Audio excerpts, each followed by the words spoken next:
শুনেছি যে অনেক লোক মাসালা এভাবে দেয় যে রুকু সিজদার দরকার নেই, হাইটা গেলে নামাজ হয়। নাউজুবিল্লাহ। আল্লাহ রাসূল এই নামাজ পড়তো এইভাবে? আল্লাহ রাসূল পড়েছেন? কই পাইছো এই হাদিস যে রুকু সিজদার দরকার নাই, হাইটা গেলে নামাজ হয়?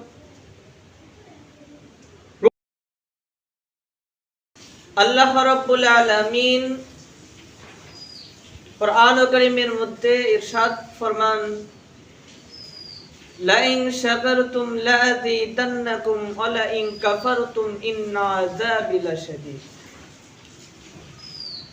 যে সমস্ত বান্দা আমার নিয়ামত পেয়ে আমার শুকরিয়া আদায় করলো, আমি আল্লাহ রাব্বুল আলামিন ওই সমস্ত বান্দাকে নিয়ামত বাড়িয়ে দেই। সুবহানাল্লাহ। আর যে বান্দা আমার নিয়ামত পেয়ে আমার নিয়ামতের শুকরিয়া জ্ঞাপন করলো না, আমি আল্লাহ রাব্বুল আলামিন ওই বান্দাকে আযাব ও গজব দ্বারা ধ্বংস করে দিই। নাউজুবিল্লাহ। আজকে আয়াতে কারিমা তেলাওয়াত করেছি, যে আয়াতে কারিমার পরিপ্রেক্ষিতে আল্লাহ রাব্বুল আলামিন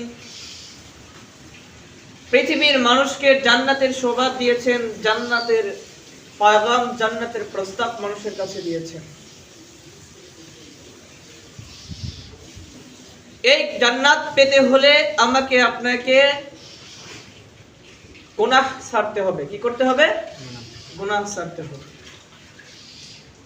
জান্নাত যদি উপার্জন করতে চাই, আমাকে আপনাকে গুনাহ ছাড়তে হবে। এই বিষয়ে পরিপ্রেক্ষিতে আল্লাহ রাব্বুল আলামিন তার বান্দা যে গুনাহকে কিভাবে ছাড়বে, এই প্রসঙ্গে মুফাসসিরিনে কেরাম আয়াতের একটি ব্যাখ্যাও করেছেন।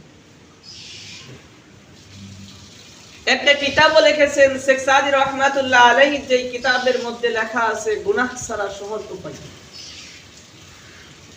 যে গুনাহ করেছি, এই গুনাহটা ছাড়া সহজ উপায় আমাকে আপনাকে আল্লাহ রাব্বুল আলামিন দিয়েছেন। আমি আর আপনি গুনাহ করতে করতে করতে করতে পাহাড় পরিমাণ করে ফেলেছি।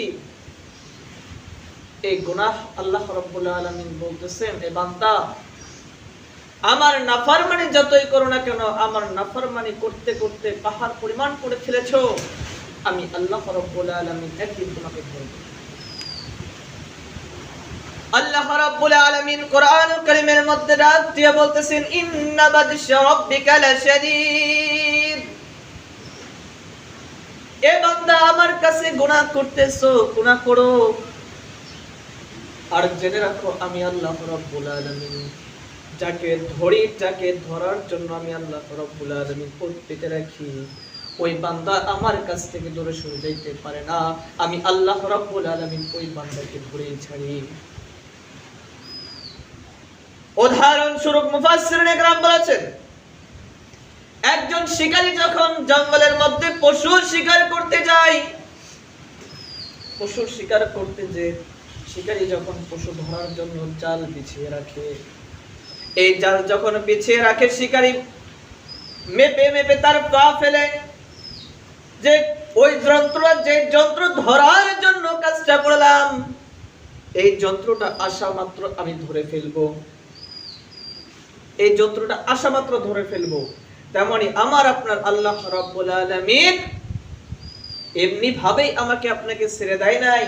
আল্লাহ বলেছেন, আমার হুঙ্কার, আমার আওয়াজ বড় ভয়ঙ্কর, যখন আমি তোমাদের মাঝে এই হুঙ্কারের আওয়াজ ছাড়ব। মুফাসসিরিনে কেরাম বলেছেন যে গুনাহ তোমরা করতে করতে যখন তোমরা বিরক্ষত হয়ে যাও, এই কলবকে কালো বানিয়ে ফেলো, তখন আল্লাহ রাব্বুল আলামিন ডাক দিয়ে বলেন, ইয়া আইয়ুহাল ইনসান মা গররাকা রাব্বিকাল কারীম। হে মানুষের দল, কে তোমাকে আমার কাছ থেকে তোমাকে ফারেক করলো? রব্বে কারীম, আমি রব থেকে তোমাকে দূরে সরিয়ে দিল। কে তোমাকে দূরে সরিয়ে দেয়? সম্মানিত ভাই আমার মুসলমান ভাইয়ের, আমার বন্ধুগণ, কে তোমাকে গুনাহ থেকে বদ্ধ করে দেয়? কে তোমাকে গুনার দিকে নিয়ে যায়? এই গুনাহ থেকে বাঁচার জন্য, এই গুনাহ থেকে বাঁচার জন্য যখন তুমি যাও, তুমি একজন ভালো মানুষের সহবতে যাও, আল্লাহ রাব্বুল আলামিন কোরআন কারীমে সূরা বাকারার মধ্যে বলেছেন, ইয়া আইয়ুহাল্লাযীনা আমানুত্তাকুল্লাহ ওয়া কুনু মা'আস সাদিকিন। আল্লাহ রাব্বুল আলামিন ডাক দিয়ে বলেন, ইয়া আইয়ুহাল্লাযীনা আমানুত্তাকুল্লাহ, হে ঈমানদারগণ, আমাকে ভয় করো ভয় করার মতো, এবং তোমরা কোন হয়ে যাও সাদিকিন, সত্যবাদীর অন্তর্ভুক্ত। যারা সত্য পক্ষে চলে, যারা হকের পক্ষে চলে, এদের অন্তর্ভুক্ত হয়ে যাও। যখন তুমি হক কথা বলবে, হকের পক্ষে তুমি থাকবে, আমি আল্লাহ রাব্বুল আলামিন এক সময় তোমাকে প্রিয় বান্দা হিসেবে কবুল করে নেব। সুবহানাল্লাহ। আল্লাহ নিজে বলতেছেন, তুমি কি করো? এই গুনাহগুলো ছাড়ো। আর এই গুনাহগুলো ছাড়ার জন্য কিছু সহজ উপায় রয়েছে, এই উপায় তুমি মেইনটেইন করো। কি উপায়? এক নাম্বার গুনাহ ছাড়ার উপায় হচ্ছে সত্যবাদীর অন্তর্ভুক্ত হওয়া। যারা সত্য কথা বলতেছে, সৎ কাজ করতেছে, তাদের সঙ্গে মেলামেশা করো, তাদের সঙ্গে হাত মেলান। তা তো করছি না। আজকে গুনাহের দিকে করতে করতে, গুনাহ করতে করতে নিজের জীবনটাকে কালো বানিয়ে ফেলেছি। ঘরের দরজা বন্ধ করে গুনাহ করতেছি, মনে করতেছি কেউ দেখতেছে না, কিন্তু আল্লাহ রাব্বুল আলামিন অবশ্যই আমাকে আপনাকে দেখতেছে। কাল কিয়ামতের ময়দানে আমার আল্লাহ রাব্বুল আলামিন মানুষের দেহের থেকে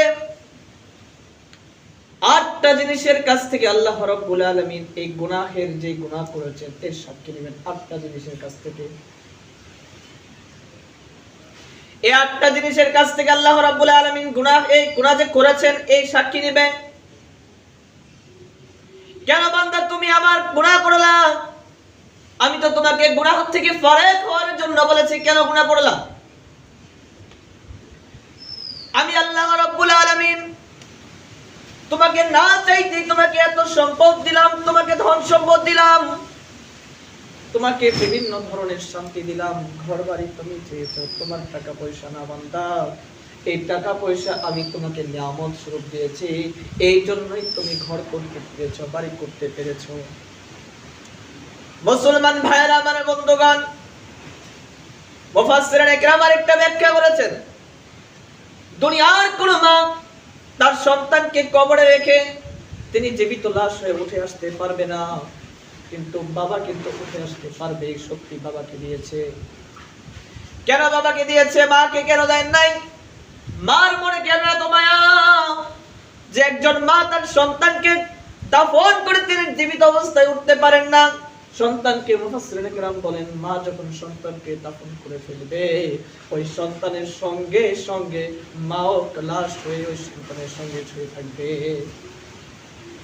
এই জন্য মায়ের জন্য মায়ের জন্য সন্তানের কবরে নামা জায়েজ করে নাই, বাবার জন্য জায়েজ করেছে। একটা মাত্র কারণ, একটু চিন্তা করেন, মা আমাকে আপনাকে 10 মাস 10 দিন গর্ভে ধারণ করেছে, ভাড়াটার মতো শুধু গর্ভে ধারণই করেছে। আমার এই চক্ষু আমার আল্লাহ রাব্বুল আলামিন দিয়েছেন, আমার কান আল্লাহ রাব্বুল আলামিন বানিয়েছেন, হাত আল্লাহ রাব্বুল আলামিন বানিয়েছেন, মুখ বানিয়েছেন, জিহ্বা বানিয়েছেন, শরীরের সমস্ত অঙ্গ প্রত্যঙ্গগুলো যে মালিক আমাকে আপনাকে দান করলেন। এখন চিন্তা করেন মুসলমান, নিজের মনটা দিয়ে, নিজের দিকটা দিয়ে চিন্তা করেন, যে মালিক আমাকে আপনাকে এত সুন্দর জীবন দান করলেন, এই মালিক আমাকে আপনাকে কিভাবে জাহান্নামে দিয়ে স্থির থাকবে? একজন দুনিয়ার মা যদি সন্তানকে কবরে রেখে জীবিত লাশ হয়ে আসতে পারে না, আমার আপনার রব আল্লাহ আমাকে আপনাকে এত সুন্দর করে মায়া করে মহব্বত করে সৃষ্টি করলেন, হাত বানিয়ে দিলেন, পা বানিয়ে দিলেন, জিহ্বা বানিয়ে দিলেন। ও বান্দা, তুমি যখন গুনাহ করো, এই গুনাহ করার সঙ্গে সঙ্গে তুমি ঘরের দরজা বন্ধ করে, জানালা বন্ধ করে গুনাহ করতেছ রে বান্দা। এই দরজা জানালা বন্ধ করে যখন গুনাহ করো, তোমার দরজার ফাঁকে আমার আল্লাহ রাব্বুল আলামিন বাতাস প্রবাহিত করে দেয়, যেন ওই ঘরের মধ্যে আমার বান্দা মারা না যায়। কতটুকু নিয়ামত একটু চিন্তা করেন। সেই রব্বে কারিমকে ভুলে গেছি, সেই রবকে ভুলে গেছি, আজকে রবকে ভুলে রবের নাফরমানি করতেছি। যে চক্ষু দিল কোরআন দেখার জন্য, যে হাত দিল আমার আল্লাহ রাব্বুল আলামিন কোরআনকে ধরে পড়ার জন্য, আজকে এই চক্ষু দ্বারা আমরা বিভিন্ন অশ্লীলতা বেহায়াপনা কাজ দেখতেছি। এই চক্ষু দ্বারা নায়ক নায়িকার গান দেখতেছি। আমার আল্লাহকে বলেন, এ বান্দা, এই চক্ষু তো তোকে আমি গুনাহ করার জন্য দেই নাই, এই চক্ষু দিয়েছি আমার কোরআন দেখার জন্য, আমার নিয়ামত দেখার জন্য। সুবহানাল্লাহ। এই চক্ষু দিলাম আমার নিয়ামত দেখার জন্য, এই কান দিলাম নটকরির গান শোনার জন্য। রে বান্দা, এই কান দিলাম আমি রবের যে সমস্ত আয়াত রয়েছে, কোরআন কারীম রয়েছে শোনার জন্য, আজানের ধ্বনি শোনার জন্য, ইসলামের কথা শোনার জন্য এই কান দিলাম। আজকে বান্দা, তুমি দুনিয়ার বুকে আমাকে ভুলে কার পরচনায় পড়েছো, আমাকে ভুলে গেছো। আমাকে ভুলে যাওয়ার কারণে তুমি আজকে গুনাহ করতেছো। আমি তোমাকে পা দিলাম মসজিদে যাওয়ার জন্য, বিভিন্ন ভালো কাজে যাওয়ার জন্য, আর তুমি এই পা দুটো কাজে লাগাইতেছো বিভিন্ন গুনাহের জন্য। এ বান্দা, আমি আল্লাহ রাব্বুল আলামিন যদি পারতাম এক মুহূর্তের জন্য তোমার অক্সিজেন বন্ধ করে দিতাম, একদিনের জন্য হলে তোমার খানা বন্ধ করতাম। ও বান্দা, আমি তো করি নাই। আমি তো তোমার খানাও বন্ধ করি নাই, তোমার পানিও বন্ধ করি নাই, তোমার বিভিন্ন ব্যবসাও বন্ধ করি নাই। আমি আল্লাহ এত ভালোবেসেছি তোমাকে, এত মহব্বত করেছি। এত মহব্বত করার পরেও আমি আল্লাহ রাব্বুল আলামিন তোমাকে নিয়ামত দিতে আসি নিয়ামত। এই নিয়ামত কেন বান্দা আমার শুকরিয়া আদায় করো না? আর এই নিয়ামত পেয়ে যদি শুকরিয়া আদায় না করো বান্দা, কাল কিয়ামতের ময়দানে আমি আল্লাহ রাব্বুল আলামিন তোমার এই মুখের জবানের সাক্ষী দেব না, তোমার এই শরীরের সাক্ষী, তোমার চামড়া সাক্ষী দিবে, তোমার চক্ষু সাক্ষী দিবে, তোমার হাত সাক্ষী দিবে, তুমি যেই জায়গায় দাঁড়িয়ে গুনাহ করেছো ওই জমিনটা সাক্ষী দিবে। ও বান্দা, গুনাহ যদি করতেই মনে চায়, আল্লাহর জমিন ছেড়ে অন্য জায়গায় যে গুনাহ করো। সম্ভব? এ মুসলমান, সম্ভব? আল্লাহর জমিন ছেড়ে কখনো অন্য জায়গায় যে গুনাহ করা সম্ভব না। তাও আমরা গুনাহ করতেছি, তাও বিভিন্ন গুনাহ করতেছি। আজকে আপনি যে জমিনে দাঁড়িয়ে সুদের টাকা নিচ্ছেন, এই জমিন আগামীকালকে কিয়ামতের ময়দানে আল্লাহ রাব্বুল আলামিনের কাছে সাক্ষী দেবে, হে আল্লাহ, আমি জমিন সাক্ষী দিলাম এই ব্যক্তি সুদের টাকা নিয়েছে, আমি জমিন সাক্ষী দিলাম এই ব্যক্তি অমুক গুনাহ করেছে। আর আপনি যদি আজকে মসজিদের প্রাইজের মধ্যে সিজদা দেন, এই মসজিদ কাল কিয়ামতের ময়দানে আল্লাহর কাছে বলবে, হে আল্লাহ, এই আব্দুর রহমান আব্দুল সত্তার কষ্ট করে নামাজ পড়েছে, আমি মসজিদ সাক্ষী দিলাম, এই বান্দাকে জাহান্নামে দিয়েন না, জান্নাতে দিয়ে দেন। সুবহানাল্লাহ।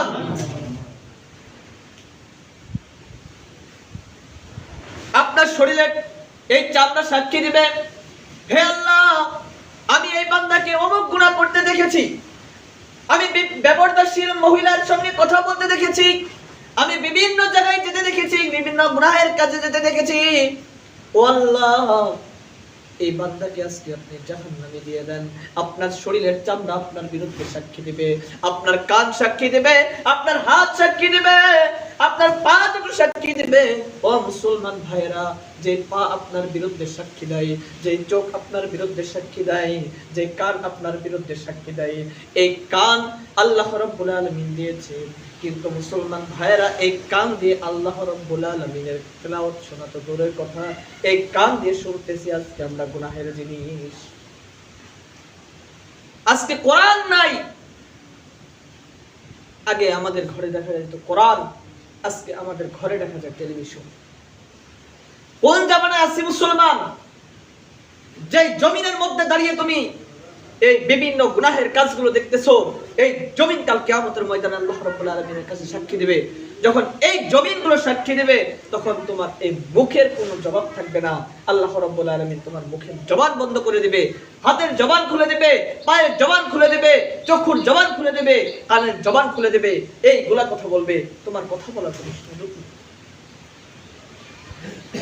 কথা বলার সুযোগ নাই। সেই কথা একটু ভাবুন। আজকে গুনাহ করতেছি, আল্লাহ রাব্বুল আলামিন তাও খাওয়াইতেছেন।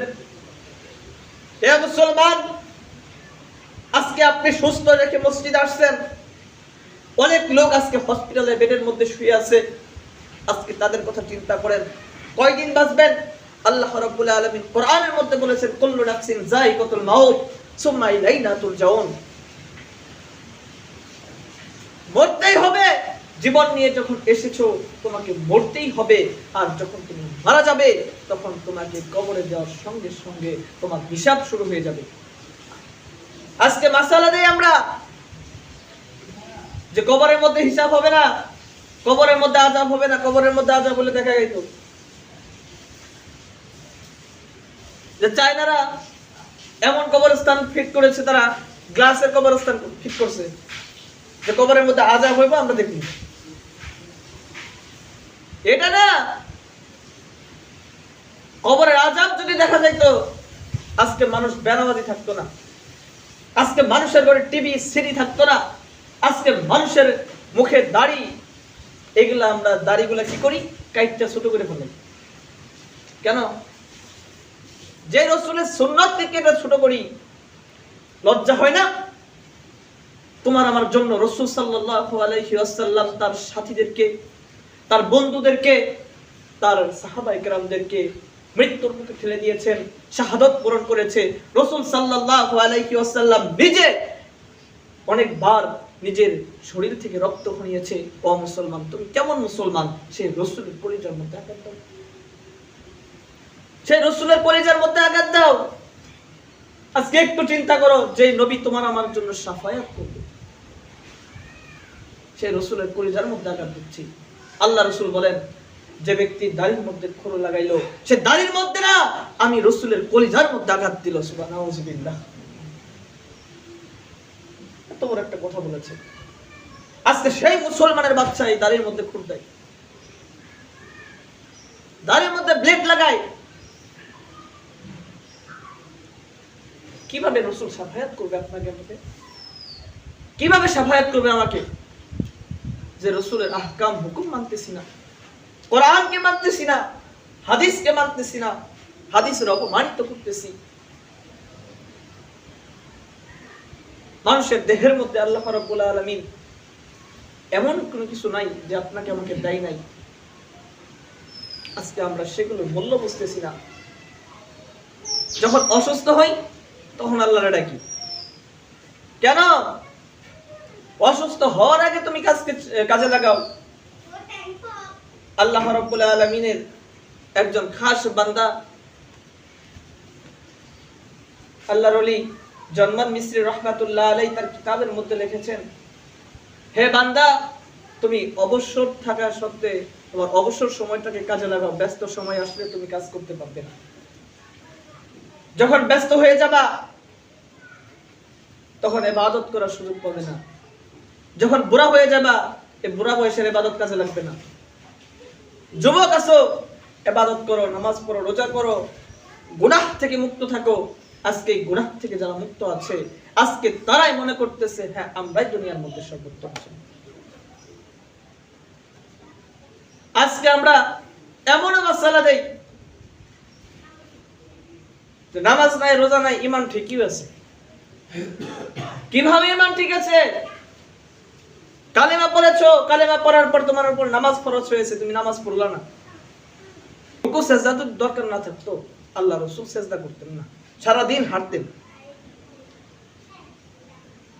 হ্যাঁ, এইভাবে মাসালা দাও যে হাইটে যাইতেছো আল্লাহর বান্দা, হাঁটতেছো এরে শিরিক যাইতেছো, মুখে জবানে জিকির থাকবে কার? আল্লাহ। জিকির করো আল্লাহ, জিকির ও ইবাদত। আর তুমি শুধু হাইটে যাইতেছো, বিভিন্ন গুনাহের কথা বলতেছো, এর কাছে বদনাম, ওর কাছে বদনাম, ওর কাছে সুদের টাকা, ওর কাছে ঘুষের টাকা, এই কথাগুলো বলতেছো, আর তুমি মনে করতেছো আমার ইবাদত ঠিক আছে। ইবাদত সোজা কথা? এমন ভাবে ইবাদত করো যে ইবাদত তোমাকে জান্নাতে পর্যন্ত পৌঁছে দিবে। এমন ভাবে ইবাদত করিও না যে ইবাদত তোমাকে জাহান্নামের দিকে নিবে। নামাজ পড়লেই যে মৌলবী হয়ে গেলাম তা না। নামাজ পড়েছো, তোমার চরিত্রকে ঠিক করো। নামাজ পড়তেছো, তোমার চরিত্র ঠিক নাই, ঈমান ঠিক নাই, কোরআনের বিরুদ্ধে কথা বলো। আল্লাহ বলতেছেন যে জবান আমি আল্লাহ দিলাম, এই জবান দিয়ে তুমি আমার বিরুদ্ধে কথা বলতেছো। আলেমকে যে হাত আল্লাহ রাব্বুল আলামিন দিয়েছেন কোরআনকে স্পর্শ করার জন্য, ভাত খাওয়ার জন্য, সে হাত দিয়ে আজকে আলেমের গায়ে আঘাত করি, সেই মুখ দিয়ে আলেমের গায়ে আঘাত করি, যেখানে আল্লাহ রাসূল সাল্লাল্লাহু আলাইহি ওয়াসাল্লাম স্পষ্ট ভাবে বলে দিয়েছেন আল উলামা ওয়ারাসাতুল আম্বিয়া, আলেম উলামা রাসূলের ওয়ারিস, আর আমার ওয়ারিসগণকে যারা কষ্ট দেয়, আঘাত করে, মনে রাখেন ওই ব্যক্তিরা আলেমদেরকে না রাসূলের মনে আঘাত করে। নাউযুবিল্লাহ। এই সমস্ত গুনাহ যার মধ্যে রয়েছে, আসুন এই গুনাহ থেকে আমরা বিরত থাকি। কাল কিয়ামতের ময়দানে এগুলো আমাদের বিরুদ্ধে সাক্ষী দিবে। এই জমিন সাক্ষী দিবে, হাত সাক্ষী দিবে, পা সাক্ষী দিবে, চক্ষু সাক্ষী দিবে। ও মুসলমান ভাইয়েরা, আমার বন্ধুগণ, যদি আমরা ঠিকভাবে ঈমানদার হতে পারি, কোরআনকে বুঝে, ইসলামকে বুঝে যদি সরাসরি ইসলামে প্রবেশ করতে পারি, তবে আমাদের জন্য পুরস্কার রেখেছেন আল্লাহ রাব্বুল আলামিন কোরআনের মধ্যে। ইয়া আইয়ুহাল্লাযীনা আমানু, হে ঈমানদারগণ, তোমরা কি করো? ইয়া আইয়ুহাল্লাযীনা আমানু তাকুল্লাহা ওয়া কুনু মা'আস সাদিকিন, হে ঈমানদারগণ, তোমরা আমি আল্লাহ রাব্বুল আলামিনকে ভয় করো আর হয়ে যাও আমি আল্লাহ রাব্বুল আলামিনের সঙ্গে যারা সত্য কথা বলতেছে, পৃথিবীর বুকে যারা সত্যবাদী, এদের অন্তর্ভুক্ত হয়ে যাও।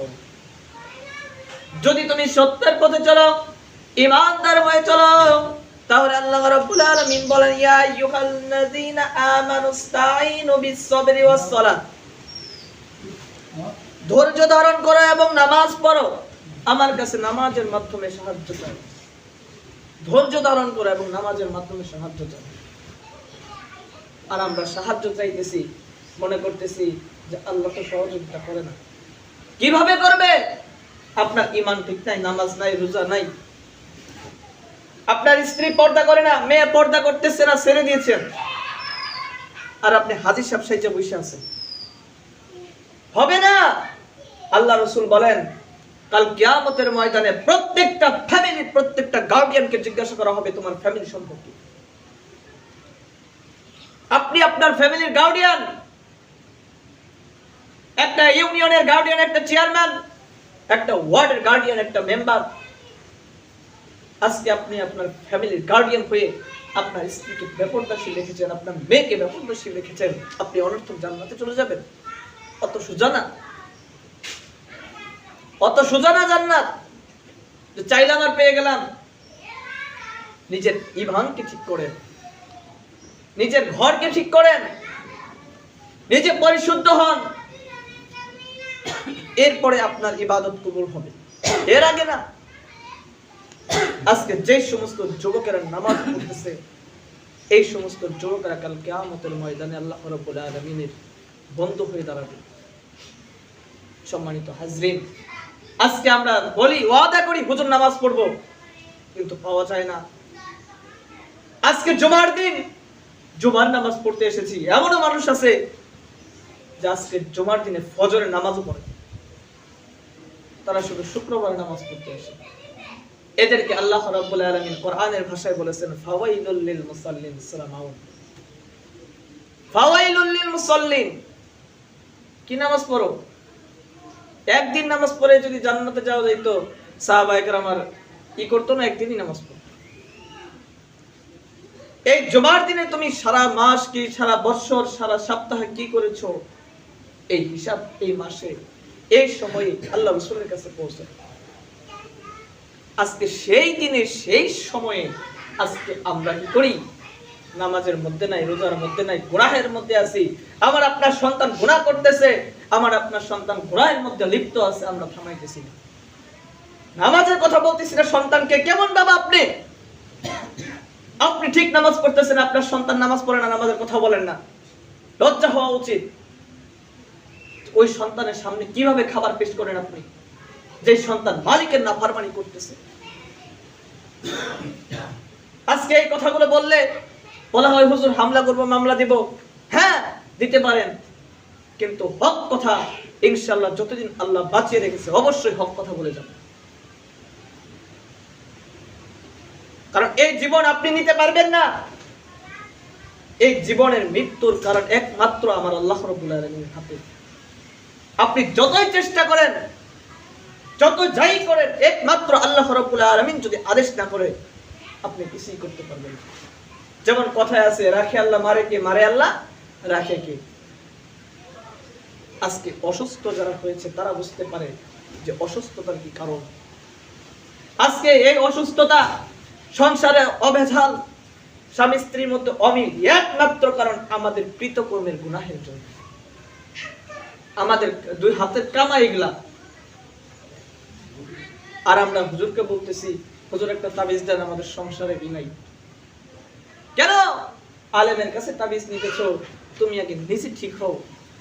আলেম যখন বলে কোরআন কারিমে এই তাবিজ নিষিদ্ধ, তখন বলে হুজুর তাবিজ তো নিষিদ্ধ, অনেকেই দেয়, তারা দেয়, তারা গুনাহ করতেছে, তুমি গুনাহ করবে কেন? এই দুই হাতের কামাই আমাদের এই গুনাহগুলা। অসুস্থ হচ্ছে, মনে করতেছি আল্লাহ রাব্বুল আলামিন অসুস্থ করে ফেলেছে, এই দুই হাতের কামাই, গুনার কামাই। গুনাহ করতে করতে যখন মালিকের সীমা লঙ্ঘন করে ফেলে, তখন মালিক তাকে আযাব দেয়। মুসলমান, আমি দুটি পায়ে হাত রেখে বলি, কার মৃত্যু কখন হয়ে যাবে জানা নাই। কার যেন কাফনের কাপড় দোকানে এসে হাজির হয়েছে, কার যেন মৃত্যুর সংবাদ অচিরেই চলে আসবে। কিন্তু মুসলমান, এই মৃত্যুবরণ করার আগে আল্লাহ রাব্বুল আলামিনের খাস বান্দা হই। আল্লাহ রাব্বুল আলামিন কোরআনে বলেছেন, ইয়া আইয়ুহাল্লাযীনা আমানু, হে ঈমানদারগণ, ইত্তাকুল্লাহা হাক্কা তুকাতিহি ওয়া লা তামুতুন্না ইল্লা ওয়া আনতুম মুসলিমুন। হে ঈমানদারগণ, আমাকে ভয় করো, ভয় করার মতো, ওয়া লা তামুতুন্না, না তোমরা মৃত্যুবরণ করিও না, ইল্লা ওয়া আনতুম মুসলিমুন, যতক্ষণ পর্যন্ত মুসলমান হতে না পারবে। একটু নিজের বিবেকের তাড়নায় নিজে চিন্তা করেন। আজকে সন্তানকে কোরআন শেখাই না, সন্তানকে কোরআন হাদিস শিক্ষা দিচ্ছি না। যখন আপনি মারা যাবেন, স্পষ্ট হাদিস একটা বলে যাই, যখন আপনি মারা যাবেন, মারা যাওয়ার পরে কি করে? ওই মসজিদের ইমাম সাহেবের দাওয়াত দিয়ে নিয়ে আয়, হ্যাঁ দে, খতম পড়ায় দে। আল্লাহর কসম করে বলতেছি, পৃথিবীর সমস্ত আলেম যদি একত্রিত বলে কোরআন খতম দেন, কাজ হবে না, কাজ হবে না। জীবিত থাকতে কোরআন পড়ান, জীবিত থাকতে কোরআন শিখান, এই কোরআন কাজে লাগবে। মারার পর কোনোদিন কোরআন কাজে লাগবে না। কেন? আজকে আমরা গুনাহের পথে চলতেছি, একমাত্র কারণ আমাদের গুনাহ। সন্তানকে কোরআন শেখানোর কথা বলতে বলা হয় যে প্রাইভেট আছে, প্রাইভেট আছে। আমি বলি না তোমার সন্তানকে তুমি ইঞ্জিনিয়ার বানাও না, আমি বলি না তোমার সন্তানকে ডক্টর বানাও না, কিন্তু কোরআনের শিক্ষা দাও। যখন কোরআনের শিক্ষা আপনার আমার মধ্যে আসবে, তখন আমার আপনার সন্তান যখন দোয়া করবে, আল্লাহ রাব্বুল আলামিন সন্তানের দোয়া আল্লাহ রাব্বুল আলামিন কবুল করে নেবে। আমার মতো আলেম দোয়া কবুল হতে নাও পারে, কিন্তু আপনার সন্তান যদি দোয়া করে, আল্লাহ রাসূল বলেন অবশ্যই অবশ্যই কবুল হবে। তো কোরআন শেখা দরকার আছে না মুসলমান? আমরা তো কোরআন শিখতেছি, হাদিস শিখতেছি না, নামাজ পড়তেছি না। আসুন মুসলমান, আমরা কোরআনের দিকে যাই। জানি না কার মৃত্যু কখন হয়ে যাবে, এই মৃত্যুর কথা চিন্তা করে আমরা 5 ওয়াক্ত নামাজ পড়ি। এই মৃত্যুর কথা চিন্তা করে আমরা ইসলামকে ভালোভাবে মেনে নেই এবং কোরআনকে মেনে নেই। যে সমস্ত সন্তানেরা আজকে গুনাহের পথে চলতেছে, তাদেরকে গুনাহের পথ থেকে ফিরিয়ে নামাজের দিকে আনি। আর যে সমস্ত মানুষ আজকে গুনাহের পথে চলতেছে, তাদেরকে গুনাহের পথ থেকে দাওয়াত দিয়ে আমরা আনতে পারি। ও মুসলমান, একটা কথা, আল্লাহ রাসূল কি করতেন? মানুষের কাছে দাওয়াত দিতেন, মানুষের কাছে দাওয়াত দিতেন। মসজিদ কমিটির কাছে আমার আবদার থাকবে যে আপনারাও এমন একটা সময় বের করেন, যে সময় বের হয়ে যে এলাকায় যে আপনারা ইসলামের দাওয়াত যেন দিতে পারেন, কোরআনের হক কথা যেন বলতে পারেন। করা যাবে ইনশাআল্লাহ মুসলমান, করা যাবে ইনশাআল্লাহ। আল্লাহ রাব্বুল আলামিন আমাদের প্রত্যেককে কোরআন হাদিস বোঝার তৌফিক দান করুক। সকলে বলুন আমিন। ওয়া আখিরু দাওয়ানা আলহামদুলিল্লাহ।